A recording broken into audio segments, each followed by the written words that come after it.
E quando a gente lê o livro de Jó, a gente vai achar Jó agindo de uma maneira que a gente fala, bom, eu não agiria assim. Mas na verdade Jó, as reações dele, a Bíblia é um livro sincero, né? Não esconde os erros, os pecados, não esconde as maneiras que nós agimos ou reagimos em nossa vida.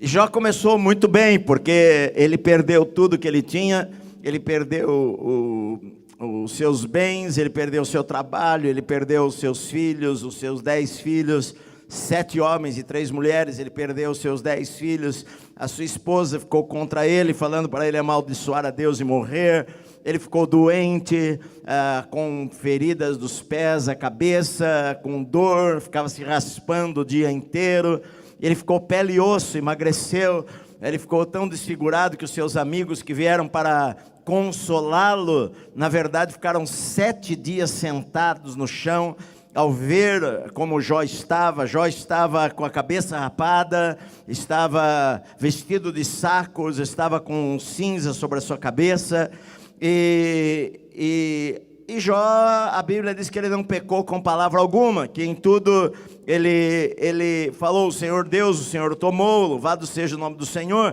nós recebemos o bem do Senhor, não vamos receber o mal também, e a Bíblia diz que Jó em tudo isso não pecou, mas evidentemente que depois daquele período de 7 dias lá no chão e o silêncio dos seus amigos, quando Jó fala, ele amaldiçoa o seu nascimento.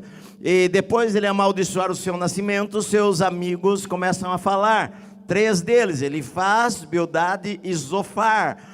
E os 3 falam praticamente a mesma coisa, de que é a lei do semear e colher. Se você semeia coisas ruins, você vai colher coisas ruins. Se você semeia coisas boas, você vai colher coisas boas. E praticamente o discurso dos 3 foi a mesma coisa.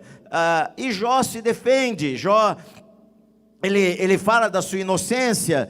Ele fala que ele não encontrava nele pecado nenhum, ele fala que ele tinha procurado andar em integridade, e que na verdade Deus estava contra ele, ele gostaria que tivesse uma pessoa, ou tivesse alguém entre ele e Deus, para defender as causas dele, porque ele falou, como é que eu vou discutir, como é que eu vou contender com Deus, se ele fizer para mim 1000 perguntas, eu não vou ter uma resposta. Então Jó, ele é sincero, mas chega alguns momentos que você vê Jó extremamente para baixo, você vê Jó se queixando, você vê Jó reclamando, você vê Jó falando coisas que talvez você fala, bom, não falou de maneira correta. Mas você tem que entender que a situação que Jó estava, todos nós temos que entender a situação que Jó estava. Porque você imagina, você perder um filho deve ser uma coisa terrível. Agora você perder 10 filhos, você perder tudo, de repente. Você estar doente, você está para morrer. Os amigos que vêm acusam você o tempo inteiro. E Jó, ele fala algumas vezes, ele fala coisas erradas. Às vezes Jó fala coisas erradas. E às vezes os seus amigos falam coisas certas.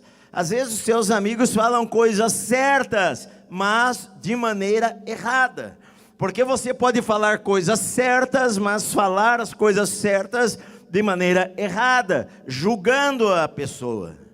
Então, na verdade, ao invés de consolar a Jó, os seus amigos acabam acusando a Jó. Os seus amigos não são tão amigos assim, ao invés de levantar e de fortalecer, e de encorajar, os seus amigos acabam ferindo ainda mais o coração de Jó. Então, eles têm, na verdade, três debates, até o capítulo 37, eu acho. Elifaz fala, Bildade fala, Zofar fala, e por último aparece um lá estranho, Eliú, e nós terminou a primeira parte.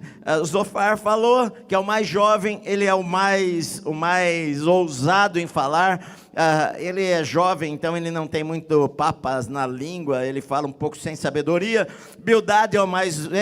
Elifaz é o mais velho de todos, fala primeiro, era esta a a ordem, e agora começa aqui o segundo round da briga deles, e então ele faz, o mais velho, ele toma novamente a palavra, e ele vai repreender a Jó novamente, acusar a Jó de iniquidade. Ele vai acusar a Jó de pecado. Ele vai reforçar aquilo que ele já vinha falando, de que o problema de Jó é que ele precisaria reconhecer é que o pecado é que estava trazendo aquelas coisas para a vida dele.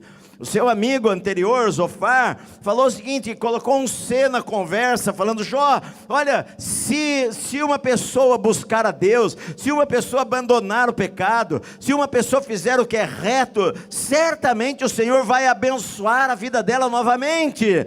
Só que Jó não conseguia entender, porque ele não conseguia examinar a sua vida e descobrir qual era o pecado. Qual era o pecado que eu fiz e que está trazendo tudo isso daí? Porque ele procurava fazer o que era correto. E na verdade não, a gente sabe que não era este o problema de Jó, porque o próprio Deus falou lá no capítulo 1, falou para o diabo inclusive: você viu meu servo Jó, como ele é íntegro, ele é reto, ele é justo, ele é temente a Deus, ele se desvia do mal, não há ninguém na terra como este homem. Então Jó, ele não conseguia descobrir o que é que está acontecendo para a minha vida estar desta maneira. Na verdade, muitas vezes acontece conosco também, que a gente não consegue entender certas coisas, porque na nossa mente sempre funciona assim: você faz o que é certo, você recebe o que é certo, esta é a lei. Mas algumas vezes há exceções nesta lei, e que as pessoas ficam sem explicação. Como é que o justo sofre? Como é que um homem que ama a Deus acaba sofrendo por alguma coisa?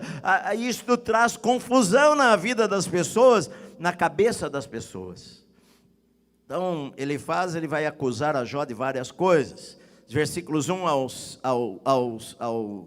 ao 16, na verdade, do capítulo 15, ele vai acusar a Jó de iniquidade. Ele fala dos versículos 1 ao 6, Jó, ele faz, versículo 1, capítulo 15, ele faz, respondeu o temanita: porventura dará ao sábio em resposta ciência de vento?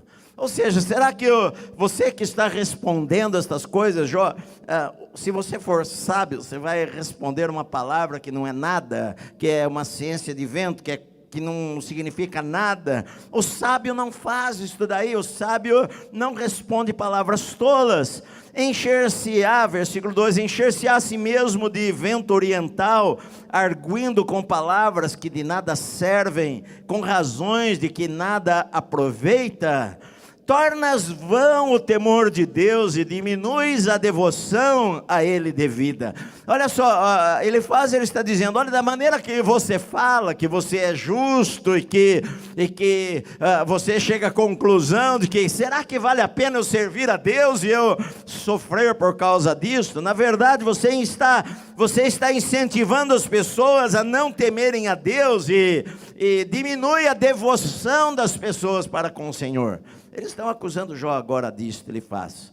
Na verdade, sabe qual que era Jó que poderia pensar que seria um problema, e que às vezes a gente acha que é um problema na nossa vida? É que Jó, em todo o livro, Jó, por várias vezes ele ora a Deus. Por vezes ele para de falar com seus amigos e ele fala com Deus. Os seus amigos nenhuma vez falam com Deus, mas Jó várias vezes fala com Deus. E quando Jó fala com Deus, o problema, digamos, de Jó, que não é um problema, mas que nós podemos pensar que é um problema, é que Jó é sincero com Deus.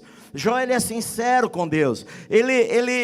Às vezes a gente acha que a gente não pode ser sincero com Deus, e que se a gente for sincero com Deus, nós vamos estar ofendendo a Deus. Na verdade, algumas vezes parece até um pouco de falta de respeito que Jó tem, por falar algumas coisas, por questionar algumas coisas com relação a Deus, mas na verdade Deus entende o fato de nós falarmos algumas coisas quando nós somos sinceros, porque a situação que Jó estava passando era diferente do que nós normalmente passamos. Acho que, eu não me lembro, alguma coisa que eu li na internet, que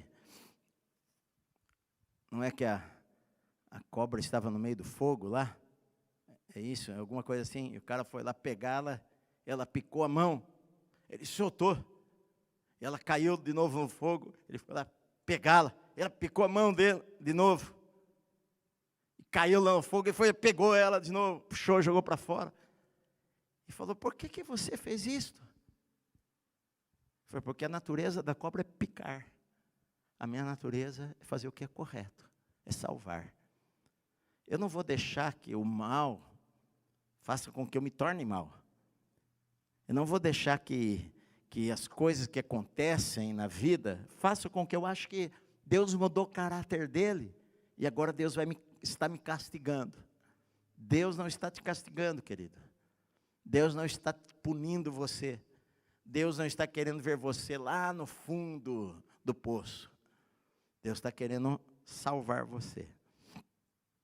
Por último, aquilo que eu tenho falado aqui também, eu preciso acreditar e crer em Deus quando eu não enxergo nada. Fé não é enxergar, querido.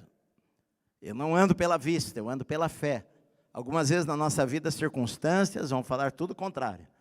Algumas vezes na nossa vida, ao nosso redor, vai estar tudo sem uma direção, mas ainda assim, que eu não estou vendo nada, ainda assim eu continuo caminhando e confiando em Deus e crendo em Deus, que daqui a pouquinho lá eu vou sair deste túnel aqui, eu vou sair dessa tempestade aqui, eu vou sair, tem lá uma luz lá no fim do túnel, não é um trem não é?